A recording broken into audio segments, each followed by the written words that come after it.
देखिए, मौला कायनात हजरत अली इब्न तालिब अलैहिस्सलाम फरमाते हैं कि उलझने के लिए उनके उलझने के लिए तो अगर हम जो ये जो बहस है कि जिसमें हम एक मैटर साइंसेस का इल्म है और उसके साथ साथ वो इल्म जो कि रूहानी इल्म है, जो कि मादा से मावरा है, उसको जिस वक्त हम बात करते हैं तो जाहिर है ये एक ऐसी चीज है कि ये तो कड़ियों से कड़ियां जोड़ने का एक अमल है।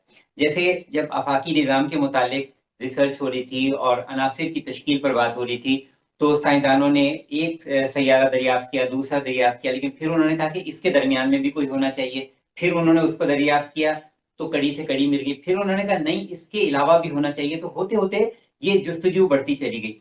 लेकिन बात यह है कि हमें जाना, अगर हमें कुरान से साइंस की तरफ नहीं आना, हमें साइंस से कुरान की तरफ जाना होगा। उसकी वजह यह है कि कुरान सोर्स है, मंबा है, ठीक है। तो हमें दोनों चीजों को साइमल्टेनियसली साथ में लेके चलना है। ना हमें बिल्कुल सटीक तौर पे मादी अंदाज में सोचना है, फिजिकल अंदाज में सोचना है, फिजिकल साइंसेस के अंदाज में सोचना है, और ना हमें महज उसकी तरफ रहना है कि जिसके जरिए हम सिर्फ और सिर्फ चीजों को रूहानियत, दोनों चीजों को साथ के साथ स्टडी करना बहुत जरूरी है, ताकि ये कि उसकी एप्लीकेशन हम करंट दौर में जब हम अपने यंगस्टर से बात कर रहे हो तो बहुत सी चीजों को जब हम उनसे बात करेंगे तो हमें कुछ उनकी टर्मिनोलॉजीज में भी हमें गुफ्तगू करनी पड़ेगी, और डेफिनेटली वो उसके बारे से डिमांड करते हैं। तो हमारी उसके हवाले से भी जरूर तवज्जो होनी चाहिए। तो इसमें ये नहीं कहा जा सकता कि हम कुछ चीजों को सिर्फ और सिर्फ हम मैटर के लिहाज से हम देखें और दूसरी तरफ निगाह नहीं करें। नहीं, दोनों तरफ निगाह करें। लेकिन एक बात जरूर है कि अगर इमाम ज़माना अलैहिस्सलाम फरमा रहे हैं कि गैबत में मेरा वजूद ऐसे है जैसे बादलों की सूरज। अब सूरज के मुतालिक इतनी गुफ्तगू हो रही है और इमाम ज़माना अलैहिस्सलाम इस गैबत के जमाने में अपने आप को सूरज से तशबीह दे रहे हैं। तो इसका मतलब है जो हमारा फोकस है, हमारा फोकस उसकी जानिब होना चाहिए जो जमाने का सूरज है। कौन? हमारे वक्त के इमाम।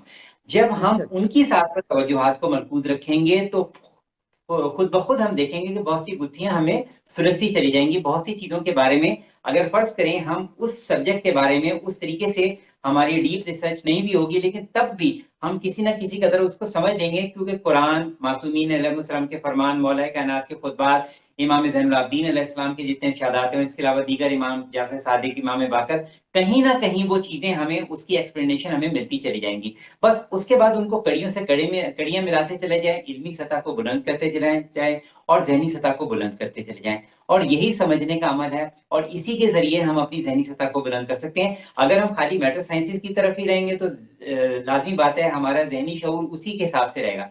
जब तक हम उसके रूह के लिहाज से रूहानी शऊर पे नहीं जाएंगे तो लाजमी तौर पर हमारी नॉलेज भी अधूरी रहेगी। और कुरान हमें जिस सतह पे देखना चाह रहा है, अहले बैत हमें जिस सतह पे देखना चाह रहे हैं कि वो तो हमें कायनात की तस्कीर करते देखना चाह रहे हैं, लेकिन महज उसको मादियत की निगाह से नहीं, मगर उसके साथ साथ रोशन रूहानी निगाह होना भी बहुत सी जरूरी है। क्योंकि बहुत सी चीजें ग्राउंड फैक्ट्स पर नहीं समझ आ रही होती, ग्राउंड फैक्ट्स पर आप उनको एक्सप्लेन नहीं कर सकते, लेकिन वहीं पर तो हमें अपनी बेमायगी का भी एहसास होता है कि हम अपनी मालूमात के मुताबिक इस चीज को हम यहाँ तक एक्सप्लेन कर सकते हैं, और यहीं से खुदा की हकानियत का भी हमें पता चल रहा है, यही मासूमीन अलैहिस्सलाम की इल्मियत का भी पता चल रहा है, उनकी इल्मी बुलंदियों का भी हमें पता चल रहा है। तो हर जगह पर कहीं ऐसा ना हो कि इंसान के जहन में कोई गरूर पैदा हो जाए, किसी फील्ड का माहिर, किसी स्पेशलिस्ट, अगर उसके जहन में ये गुमान पैदा हो जाए कि मैं अपनी फील्ड का माहिर हूं, तो कहीं ना कहीं उसको रेफरेंस देखना पड़ेगा हमारे मौला के दर से, अहले बैत अलैहिस्सलाम के दर से।